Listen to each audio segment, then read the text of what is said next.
Thanks to everyone at SSF for having me here, and especially thanks to Juan and Jens and Rod for having me. And my talk that I was given was why not go all posterior, and I think also I'm going to kind of touch on my thoughts on when to think twice about the need for lateral in ASC surgery, and just to set the framework for how I'm going to talk about this. And we all know this intuitively, but these are all the things that we think about whenever we're doing any type of spinal deformity operation: is what are the symptoms and problems that we're actually treating in a patient? How's this going to affect our surgical goals? What I'm going to spend a fair bit of time talking about, and what Dr. Kwan had alluded to or spoke about, is what exactly are our alignment goals, and how has that changed over the years, and where are we still kind of relying on maybe some outdated parameters? And when do I at least consider laterals and deformity surgery? Because I still do them, but just not all the time. And so these are my disclaimers. So I was a Lenke fellow, and so I trained in doing all open posterior deformity, all posterior techniques. Like Juan said earlier, Dr. Lenke was the one who did a lot. He did a lot of anterior surgery early on, as well as Keith Bridwell and Manish Gupta. And other than Manish, all of them gone away from doing any type of anterior approach. And I think now it's justifiably so made a resurgence. I'm a very, very strong believer in anterior surgery at L4-5 and L5-S1 for primary thoracolumbar deformity. And then I'm what I would call a hybrid surgeon doing an open posterior for most cases. And I actually love lateral surgery. I do a lot of lateral surgery. I just don't do it for most deformities. So when we think about the surgical treatment of adult spinal deformity, the goal should obviously be to treat the patient's specific complaints rather than the radiographs alone.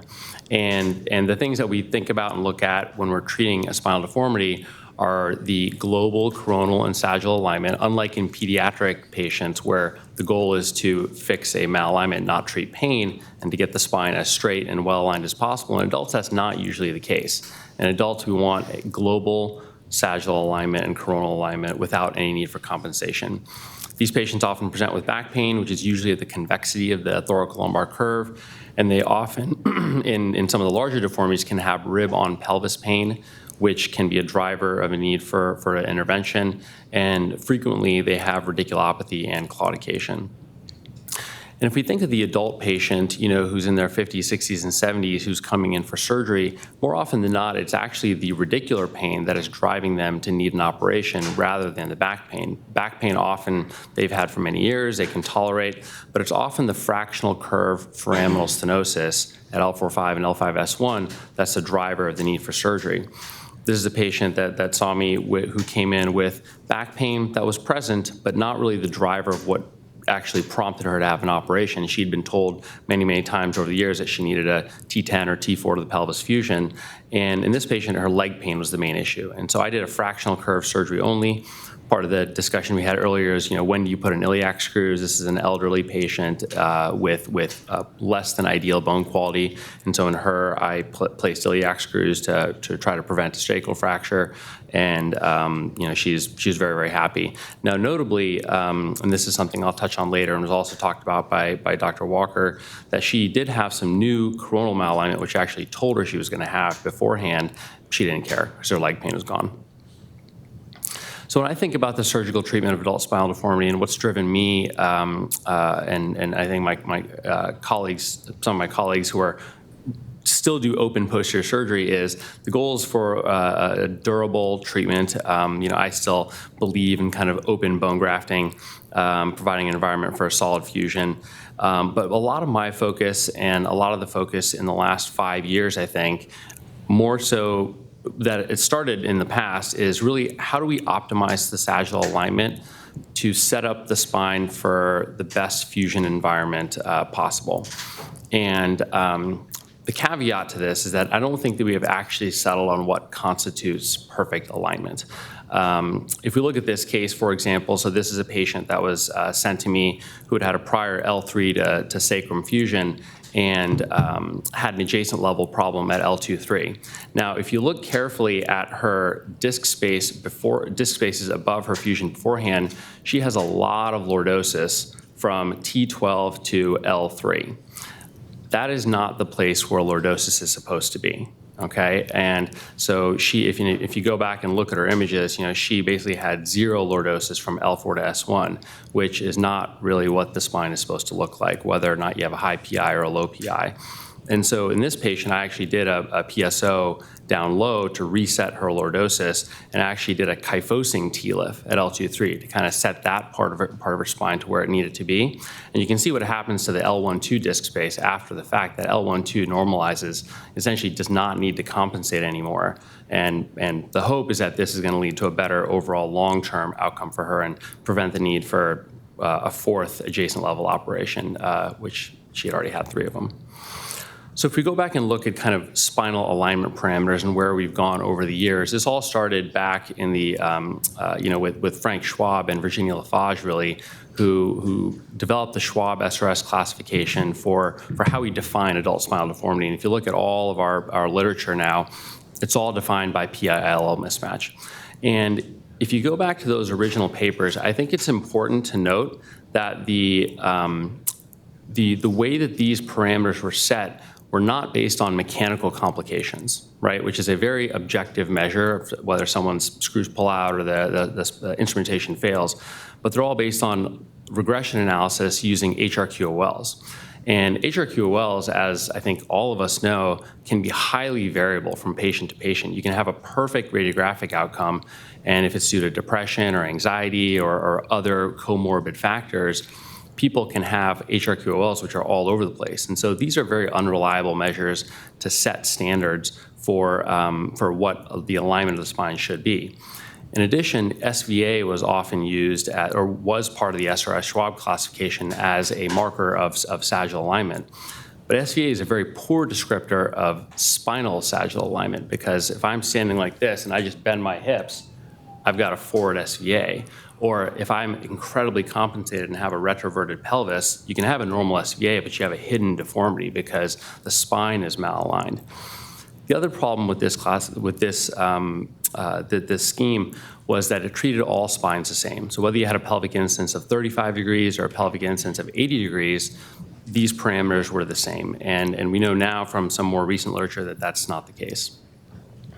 Bruce Lee described his spinal shapes way back. I mean, now it's been over 20 years, really. And now there's been a little bit of a resurgence in thinking about spinal shape and alignment distribution in the more recent literature. And Bruce Lee described it really as 4 different spine subtypes, which was then later revised to 5 different types when he added the anteverted type 2. But really the way to think about this is a continuum rather than 4 or 5 discrete categories, where you can have a spinal shape that goes from a lower pelvic incidence shape to a higher pelvic incidence shape. And in general, when you look at these different categories, when someone has very low PI, their apex of the lordosis is very low at L5. They don't usually have lordosis all the way to L1. Their lordosis is essentially all from L3 to S1, and L1 to L3 is often kyphotic, actually, in the lowest PI patients. Whereas in the higher PI patients, they have a lot of lordosis from L1 to L4, and in fact, their lordosis may go all the way up to the T11, 12 disc space. And so if you think about it, it's actually quite arbitrary to put lordosis measurements from L1 to S1, because depending on what the pelvic incidence is and what the spinal shape is, that's not necessarily your actual measure of lordosis. GAP was another thing that came out, and I think this is one of the first classifications to really look at mechanical complications, and it incorporated the concept of this lordosis distribution index and relative lordosis. And again, this is really concepts that came from Bruce Lee. And then more recently, in some of the work that's been done by the MEAN study group, they've looked at normative patients. And I think this is where that number that Dr. Kwan referenced about ideal L4 to S1 lordosis comes from. But this and then another paper by Virginia Lafarge that was published a few years ago has shown that L4 to S1 lordosis is really completely independent of your pelvic incidence. And all the change that happens in terms of lordosis is at the upper lumbar segment or the upper arc of lordosis. And if you, this is kind of a busy graph here, but if you essentially look at panel A there in the middle, you can see that the lines all overlap until you get to the L3 S1, L2 S1, and they start to diverge there. And they diverge based on your PI. And so with regardless of your pelvic incidence, you have a very similar lordosis of about 35 to 40 degrees from L4 to S1. And then all the difference in lordosis comes above that in the higher pelvic incidence patients. And so just to kind of summarize here, in lower PI patients, you may have 80% or 90% of your lordosis from L4 to S1 in a Rusley 1 type shaped spine. And if you actually measure L1 to S1 lordosis, you may really have kyphosis between L1 and L3 in those patients, whereas in a high PI patient, you may only have half. The classic teaching of 2/3 of your lordosis is from L4 to S1 is true for the average pelvic incidence patient, but is not necessarily true for these outliers. In most people's hands, anterior column support via some sort of anterior or anterolateral approach. Jens will talk about his very nice technique to get this all from a posterior approach. I was someone who started off doing that, and I just found in my hands it was not reproducible. If I needed to get 30 degrees of lordosis at L5-S1, I could not do that 100% of the time, regardless of how much work I did. And I found that in ALIF, I could get it 100% of the time. And so for me, and I think for many people, it's the most reproducible way, especially at those lowest lumbar segments, to achieve lordosis. And then some of these newer targets like L1PA and T4PA, I think help to quantify the Rusley classification and are likely going to be better alignment targets than some of the old PILL. We've written about kind of our technique for our approach to a standardized approach to adult deformity surgery. One thing that I started this last year in our group is a carpentry conference. And so I think one of the main important things for any deformity operation is to have meticulous planning of what the alignment is going to be and kind of a realistic approach to how are we going to actually hit those targets. Not, go in and say, well, I think I'm going to get this, and then you get to the end of the case, you're like, well, I'm 10 degrees short, I guess that's okay, I did what I could. That's not acceptable, in my opinion. And so by studying this and thinking about it well in advance, and then going in with a plan for how you're going to reproducibly achieve the alignment that you need to get, I think is the way to go. We have made significant use of custom pre-bent rods, for our cases, and for at least for an open posterior approach, this has really been a complete game changer in terms of hitting our alignment targets the vast majority of the time. We have a fairly standardized approach for primary adult deformity surgery between the three of us that do all these cases at our institution. And so for us, depending on, it's either a same day or staged anterior and posterior approach, with ALIFs at the bottom. We either do freehand or 3D printed guides for pedicle screw placements. This is something that's not really talked about much in terms of a navigation technique, but it really is a navigation technique. I am also a trust but verify sort of person, and so I get an in-drop O-arm scan after placing all my screws to check that everything is good. And then in terms of other work, the nice thing that ALIFs at the bottom allow you to do is that the vast majority of your work at that point can be done via posterior column osteotomy techniques. Again, this is for primary adult deformity in patients that have not had a prior fusion. And by using, posterior column osteotomies through the mid-lumbar spine, you've already set your alignment at the bottom and taken care of your foraminal stenosis and radiculopathy with your ALIFs at the front. And so then all the rest of your work can be done posteriorly, leading to overall global and coronal and sagittal alignment. I do fully believe in using enabling technology to make you efficient and more safe. So we make 3D printed models of a lot of our most complex deformities, and this allows us to, for our exposure to be faster, for placing screws to be faster. We pre-select all of our screw sizes, and so routinely for us, for a primary deformity, T4 to pelvis can be instrumented in less than 45 minutes, or about 45 minutes or so. Here's kind of a jig, what the 3D printed guides look like. This looks brutal when you see it up big on a screen compared to an MIS case. I fully recognize that. I think patient-specific rods, I don't know how many of you have experience with using these, but the really nice thing is that it really helps you prevent both undercorrection and overcorrection. Overcorrection is a big problem, especially in the little old ladies with flexible deformities. And again, it aids to the reproducibility.